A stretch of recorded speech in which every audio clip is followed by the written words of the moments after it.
Hi, praise Lord. God is saying unto you, I will answer for your cry. கர்த்தராகிய ஆண்டவர் உங்களை பார்த்து சொல்கிறார். சங்கீதங்களின் புஸ்தகம் 27:7 எழுதப்பட்டிருக்கு. கர்த்தாவே, நான் கூப்பிடுகிற சத்தத்தை நீர் கேட்டு எனக்கு இறங்கி நீர் பதில் செய்யும், நீர் பதில் அருளி செய்யும் அப்படின்னு சொல்லிட்டு சங்கீதக்காரனாகிய தாவீது ஆண்டவர் நோக்கி கேட்கிற ஒரு வார்த்தையை இந்த வசனத்துல படிக்கிறோம். ஆமென். சங்கீதக்காரனாகிய தாவீது ஆண்டவரை எந்த அளவுக்கு தேடினார் அப்படின்னா, உள்ளத்தின் ஆழத்திலிருந்து தன்னுடைய ஜீவனுக்கு மேலாக, தன்னுடைய வாழ்க்கைக்கு மேலாக ஆண்டவர் மேல அவர் வச்சிருக்கிற விசுவாசத்தையும் அன்பையும் வெளிப்படுத்தும் விதமாக கர்த்தருக்கு முன்பாக தன்னை தாழ்த்துகிறவராக காணப்படுகிறார். நம்முடைய வாழ்க்கையில நாம பெரிய பெரிய காரியங்களை பண்ணியிருக்கலாம், நாம பெரியவங்க அப்படின்னு சொல்லிட்டு நினைச்சிருக்கலாம். நான் அதிகமாக சம்பாதிக்கிறேன், நான் நல்லா வேலை செய்கிறேன், நான் நல்லா பிஸ்னஸ் பண்ணுறேன், நல்லா மினிஸ்ட்ரி பண்ணுறேன் அப்படின்னு சொல்லிட்டு நம்மளை குறித்து நான் பெருமையான காரியங்களை யோசிச்சுக்கும் போது அநேக நேரங்களில் ஆண்டவருக்கு முன்பாக நம்மளை தாழ்த்த முடியாமல் வரைக்கும் போகுது. சங்கீதக்காரனாகிய தாவீது எப்படிப்பட்ட ஒரு ஆள்னா, சாதாரண ஒரு ஆள் கிடையாது. அவர் ஆண்டவருக்கு அவர் கொடுத்த பலத்துல பல ஆயிரமான யுத்தங்களை அவர் ஜெயிச்சிருக்கிறாரு, நாட்டுக்கு ராஜாவா இருந்திருக்கிறாரு. பல காரியங்களை, பல யுத்த வீரர்களை ஜெயிச்சிருக்கிறாரு. அதுக்கு மேல ஆண்டவருக்காக அவர் அநேக காரியங்களை செஞ்சிருக்கிறாரு. ஆண்டவர் சொன்ன வார்த்தைப்படி நடந்திருக்கிறாரு. இப்படியெல்லாம் அவருக்குள்ள கெப்பாசிட்டி, இப்படியெல்லாம் அவருக்குள்ள சில காரியங்கள் இருந்தா கூட, மேன்மையான காரியங்கள் இருந்தா கூட ஆண்டவரை நோக்கி அவர் எப்பவும் கெஞ்சுகிறவராகவும், அதாவது ஆண்டவரை நோக்கி கதறுகிறவராகவும் அழுகிறவராகவும் காணப்படுகிறார்.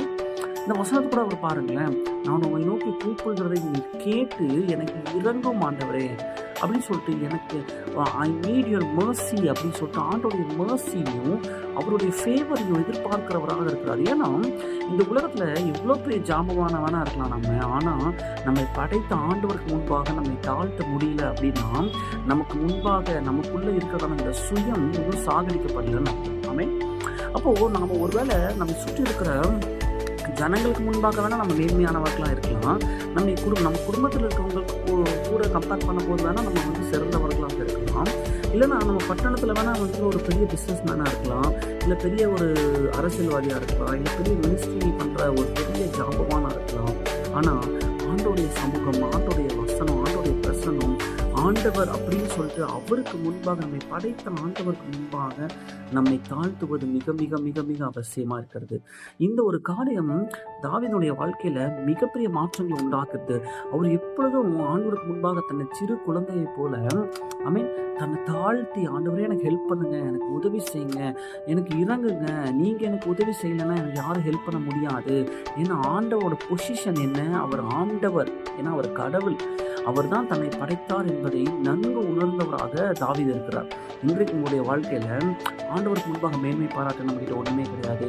அவர் நமக்கு கொடுத்தது எல்லாமே, இந்த வாழ்க்கையில் இருக்கிறது எல்லாமே அவர் நமக்கு கொடுத்தது. அவர் கொடுத்தது இந்த வாழ்க்கை, அவர் கொடுத்த பணம், வசதி, மேன்மை, மகத்துவம், மகிமை, இருக்கிறது எல்லாமே அவர் கொடுத்ததுதான். அவருக்கு முன்பாக நம்மை தாழ்த்துவதில் ஒரு நாளும் நம்ம வெக்கப்படவோ, இல்லை ஒரு நாளும் நம்ம ஆண்டவருக்கு முன்னாடி நம்ம தாழ்த்துறதை நினைச்சு வெக்கப்படுறோம்னாலே அதுவே ஒரு பெரிய அவமானம், அது ஒரு பெரிய காரியம்.